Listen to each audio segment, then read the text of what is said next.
Hello friends, welcome to the GS foundation. GS foundation की इस online platform पे आप सभी का भरपूर स्वागत है। आज के सेशन में हम लोग करने वाले हैं ज्योग्राफी की क्लास, और ज्योग्राफी की क्लास में हम लोग देखेंगे टॉप 15 एमसीक्यू। किस एग्ज़ाम के लिए सेशन बनाया गया है? फॉर ऑल एग्ज़ाम, सभी एग्ज़ाम के लिए सेशन महत्वपूर्ण है। लेकिन आप यदि स्टेट पीसीएस की तैयारी कर रहे हैं तो ये सेशन आपके लिए खास होने वाला है। तो चलिए शुरुआत करते हैं आज के सेशन को। लेकिन सेशन में जाने से पहले आप सभी छात्रों से मेरा अनुरोध है कि आप इस सेशन को आखिरी तक अवश्य देखिएगा। यदि वीडियो अच्छी लगे तो एक लाइक कीजिएगा, इसे अपने दोस्तों के साथ शेयर कर दीजिएगा। और यदि आप भी इस चैनल पर नए हैं और अभी तक चैनल को सब्सक्राइब नहीं किया है तो ज़रूर सब्सक्राइब कर लीजिएगा, बेल आइकन को प्रेस कर लीजिएगा। चलिए शुरुआत करते हैं आज के सेशन को। पहला सवाल आपके स्क्रीन पर है, क्या कहता है? भारत का ध्रुव दक्षिण भाग की भूमध्य रेखा से दूरी कितनी है? भारत का ध्रुव दक्षिण भाग की भूमध्य रेखा से दूरी कितनी है? राइट आंसर हो जाएगा 876 किलोमीटर है।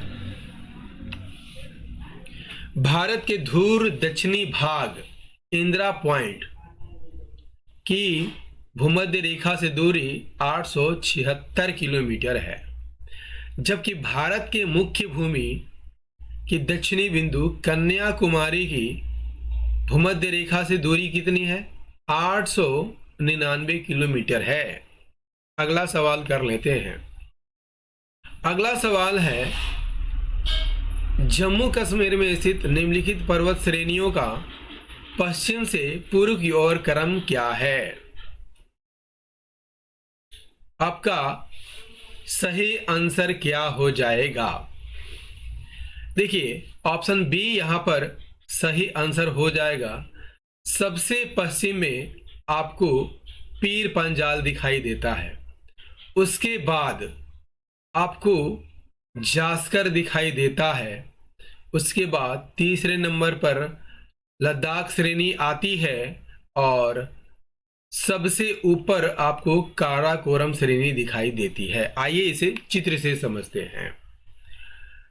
सबसे पश्चिम में पीर पंजाल, जास्कर, लद्दाख और काराकोरम है। काराकोरम की बात करते हैं तो ट्रांस हिमालय का सबसे ऊंचा भाग है, और इसमें केटू सहित ऊंची चोटियों की भरमार है। लद्दाख की बात करते हैं तो यह काराकोरम के दक्षिण में स्थित है और हिमालय की एक अलग उप श्रृंखला है। जास्कर की बात करते हैं तो यह लद्दाख रेंज के दक्षिण में स्थित है और सिंधु घाटी और महान हिमालय को अलग करता है। पीर पंजाल की बात करते हैं तो यह लघु हिमालय की सबसे बड़ी और सबसे दक्षिण पर्वतमाला है। आइए अगला सवाल कर लेते हैं। निम्नलिखित में कौन सा शहर गंगा नदी के तट पर स्थित नहीं है? कानपुर, पटना, वाराणसी, दिल्ली। दिल्ली यमुना नदी के किनारे स्थित है। दिल्ली यमुना नदी के किनारे स्थित है। कानपुर, पटना और वाराणसी गंगा नदी के तट पर है, जबकि दिल्ली यमुना नदी के तट पर दिखाई देता है। अगला है, शीत ऋतु में तमिलनाडु में होने वाली वर्षा का प्रकार क्या है? सही आंसर हो जाएगा चक्रवातीय वर्षा है। शीतकाल में तमिलनाडु तट पर होने वाली वर्षा उत्तर पूर्वी मानसून के दौरान बनने वाले उष्णकटिबंधीय चक्रवातों के कारण होती है। ये चक्रवात बंगाल की खाड़ी में बनते हैं और पूर्वी तट की ओर बढ़ते हैं, जिससे तमिलनाडु में भारी वर्षा हो जाती है। नेक्स्ट कर लीजिए, गंगा ब्रह्मपुत्र के डेल्टाई क्षेत्रों में किस वृक्ष की अधिकता के कारण इसे सुंदरवन कहा जाता है? सही आंसर हो जाएगा सुंदरी वृक्ष की अधिकता के कारण इसे सुंदरवन कहा जाता है। गंगा ब्रह्मपुत्र डेल्टाई क्षेत्रों में को सुंदरवन कहा जाता है क्योंकि गंगा ब्रह्मपुत्र के डेल्टा क्षेत्र में सुंदरी वृक्षों की अधिकता है। सुंदरी वृक्ष एक प्रकार का मैंग्रोव वृक्ष है जो इस क्षेत्र में प्रचुर मात्रा में पाया जाता है। नेक्स्ट कर लीजिए, गुजरात के विषय में निम्नलिखित में कौन सा कथन सही नहीं है? यह तंबाकू का सबसे बड़ा उत्पादक है। बिल्कुल गलत कथन है। यह मूंगफली का सबसे बड़ा उत्पादक है, सही है। यह नमक का सबसे बड़ा उत्पादक, सही है। यह दुग्ध उत्पादों का सबसे बड़ा उत्पादक है। तो निम्नलिखित में कौन सही नहीं है? ऑप्शन ए सही नहीं है, क्योंकि तंबाकू का सबसे बड़ा उत्पादन कौन है, कौन करता है? आंध्र प्रदेश करता है।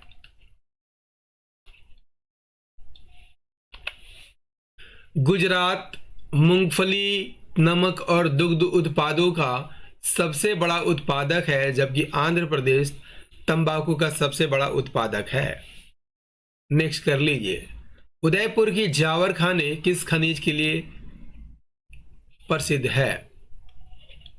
राइट आंसर हो जाएगा जिंक या जस्ता के लिए। उदयपुर की जावर खाने जिंक या जस्ता के लिए प्रसिद्ध है। ये विश्व की पुरानी जस्ता खदानों में से एक मानी जाती है। यहाँ से जस्ता और सीसा दोनों अयस्क निकाले जाते हैं। अगला कर लीजिए, अगला है भारत में प्रथम सीमेंट संयंत्र 1904 में कहाँ स्थापित किया गया था? 1904 में सीमेंट संयंत्र कहाँ स्थापित किया गया था? सही आंसर हो जाएगा चेन्नई, जिसे पहले मद्रास के नाम से जाना जाता था। भारत का पहला सीमेंट संयंत्र 1904 में चेन्नई, तमिलनाडु में स्थापित किया गया था। यह व्यावसायिक रूप से सफल नहीं हुआ था और साउथ इंडिया इंडस्ट्रियल लिमिटेड के द्वारा यह स्थापित किया गया था। इस प्रयास ने भारत में सीमेंट उद्योग को शुरुआत की थी। भारत में पहला व्यावसायिक सीमेंट संयंत्र सन 1914 में गुजरात के पोरबंदर में स्थापित हुआ था। नेक्स्ट कर लीजिए, कौन सा बंदरगाह भारतीय सामुद्रिक व्यापार का पूर्वी द्वार कहलाता है? कोलकाता, हल्दिया, पारादीप, विशाखापट्टनम, गोपालपुर। कौन सा बंदरगाह भारतीय समुद्रिक व्यापार का पूर्वी द्वार कहलाता है? सही आंसर हो जाएगा कोलकाता, हल्दिया। कोलकाता हल्दिया बंदरगाह को ऐतिहासिक रूप से पूर्वी भारत का प्रवेश द्वार माना जाता है। यह भारत का एकमात्र नदी बंदरगाह है और यह जूट व्यापार का एक प्रमुख केंद्र है। नेक्स्ट कर लीजिए, 2011 की जनगणना के अनुसार भारत की कुल जनसंख्या में नगरीय जनसंख्या कितना प्रतिशत है? सही आंसर हो जाएगा ऑप्शन डी 31.2%। 2011 की जनगणना के अनुसार भारत की कुल जनसंख्या में शहरी जनसंख्या का प्रतिशत 31.2% है। नेक्स्ट कर लीजिए, भारत में आधुनिक और न्यूनतम जनसंख्या घनत्व वाले प्रदेश कौन कौन है या राज्य कौन कौन है? सबसे अधिक जनसंख्या घनत्व आपको बिहार में देखने को मिलता है, जबकि सबसे कम जनसंख्या घनत्व अरुणाचल प्रदेश में देखने को मिलता है। सही आंसर हो जाएगा बिहार और अरुणाचल प्रदेश। भारत में अधिकतम जनसंख्या घनत्व वाला राज्य कौन है? बिहार है। और न्यूनतम जनसंख्या घनत्व वाला राज्य कौन है? अरुणाचल प्रदेश है। बिहार का जनसंख्या घनत्व 1106 प्रति वर्ग किलोमीटर है, जबकि अरुणाचल प्रदेश का जनसंख्या घनत्व मात्र 17 व्यक्ति प्रति वर्ग किलोमीटर है। आइए अगला सवाल कर लेते हैं। निम्नलिखित में कौन सा बंदरगाह रसायनों के निपटान अथवा मांग आपूर्ति हेतु स्थापित किया गया है? कौन सा बंदरगाह रसायनों के निपटान अथवा मांग की आपूर्ति हेतु स्थापित किया गया है? सही आंसर हो जाएगा दाहेज। दाहेज बंदरगाह विशेष रूप से रसायनों, पेट्रोकेमिकल्स और गैसों के निपटान के लिए और मांग आपूर्ति के लिए विकसित किया गया है। यह कहाँ पर स्थित है? गुजरात में स्थित है और इसे भारत का विशेष रसायन बंदरगाह माना जाता है, जो रासायनिक उद्योग की विशिष्ट आवश्यकताओं को पूरा करता है। आइए अगला सवाल कर लेते हैं। अगला सवाल है, भारत के निम्नलिखित लौह इस्पात उत्पादक केंद्रों में कौन कोयला क्षेत्रों से काफी दूर स्थित है? बोकारो, दुर्गापुर, कुल्टी या भद्रावती? तो कोयला क्षेत्रों से काफी दूर कौन है? भद्रावती है। भद्रावती की बात कर लेते हैं तो कोयला क्षेत्रों से काफी दूर स्थित है, क्योंकि यह लो एस्क के लिए कोयले की आपूर्ति पश्चिम घाट के जंगलों से करता है। बोकारो की बात कर लिया जाए तो भारत के सबसे बड़े कोयला क्षेत्रों में एक है और झरिया के पास स्थित है, जिससे इस कोयले की आसान पहुंच मिल जाती है। कुल्टी की बात कर लिया जाए तो यह भी कोयला क्षेत्र के पास स्थित है। दुर्गापुर इस्पात संयंत्र भी कच्चे माल के क्षेत्रों के पास स्थित है, लेकिन यह कोयला क्षेत्रों से काफी दूर है। अगला कर लीजिए। गुजरात में बड़ोदरा क्षेत्र की मोतीपुरा खान से कौन सा पत्थर निकाला जाता है? लाल संगमरमर, काला संगमरमर, सफेद संगमरमर या इनमें से सभी? सही आंसर हो जाएगा सफेद संगमरमर निकाला जाता है। मोतीपुरा खान कहां पर है? बड़ोदरा क्षेत्र में है और यहां से मुख्य रूप से सफेद संगमरमर का खनन किया जाता है। आइए अगला कर लीजिए। उड़ान एक गैस आधारित शक्ति परियोजना है। गुजरात में, कर्नाटक में, महाराष्ट्र में या तमिलनाडु में? उड़ान एक गैस आधारित शक्ति परियोजना है। सही आंसर हो जाएगा महाराष्ट्र में है। उड़ान गैस टरबाइन पावर स्टेशन एक प्राकृतिक आधारित थर्मल पावर प्लांट है